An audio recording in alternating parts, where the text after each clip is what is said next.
ইরানের নতুন সর্বোচ্চ নেতা হিসেবে আলোচনায় থাকা মোজতবা খামেনির বর্তমান শারীরিক অবস্থা ও বেঁচে থাকা নিয়ে আন্তর্জাতিক অঙ্গনে তৈরি হয়েছে ব্যাপক জল্পনা-কল্পনা। এ নিয়ে প্রকাশ্যেই সংশয় প্রকাশ করেছেন যুক্তরাষ্ট্রের প্রেসিডেন্ট ডোনাল্ড ট্রাম্প। মার্চ ২০২৬-এর মাঝামাঝি সময়ে দেওয়া একাধিক বক্তব্যে ট্রাম্প দাবি করেন, দায়িত্ব গ্রহণের পরও মোজতবা খামেনিকে এখনও জনসমক্ষে দেখা যায়নি, যা তিনি অস্বাভাবিক বলে উল্লেখ করেছেন। তার এই মন্তব্যের পর থেকেই বিষয়টি নিয়ে আন্তর্জাতিক মহলে আলোচনা তীব্রতর হয়েছে।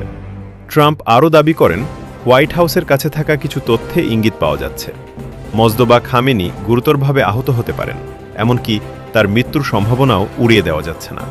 যদিও এই দাবির পক্ষে কোনো আনুষ্ঠানিক প্রমাণ এখনও প্রকাশ করা হয়নি। এছাড়া কিছু সূত্রের বরাত দিয়ে ট্রাম্প বলেন, সম্ভাব্য হামলায় খামেনির শরীরে গুরুতর আঘাত লেগেছে, এমনকি তার শারীরিক বিকৃতি বা অঙ্গহানির মতো ঘটনাও ঘটে থাকতে পারে। এসব দাবিকে কেন্দ্র করে নতুন করে গুঞ্জন ছড়িয়ে পড়েছে। বিশ্লেষকদের ধারণা, গত মাসে তার বাবাকে লক্ষ্য করে হওয়া এক বোমা হামলার সঙ্গে এই ঘটনার যোগসূত্র থাকতে পারে। সেই হামলায় তিনি নিজেও আহত হয়েছেন, এমন দাবিও উঠে এসেছে বিভিন্ন মহল থেকে।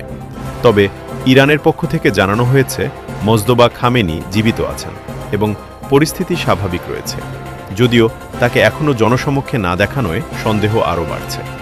এই অনিশ্চয়তার প্রেক্ষাপটে ডোনাল্ড ট্রাম্প মন্তব্য করেন, ইরান বর্তমানে কার্যত নেতৃত্ব সংকটে রয়েছে এবং দেশটির জন্য পরিস্থিতি অত্যন্ত জটিল হয়ে উঠছে।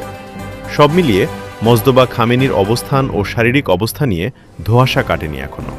আনুষ্ঠানিক কোনো নিশ্চিত তথ্য না আসা পর্যন্ত এই জল্পনা কল্পনা আরও বাড়বে বলেই মনে করছেন বিশ্লেষকরা।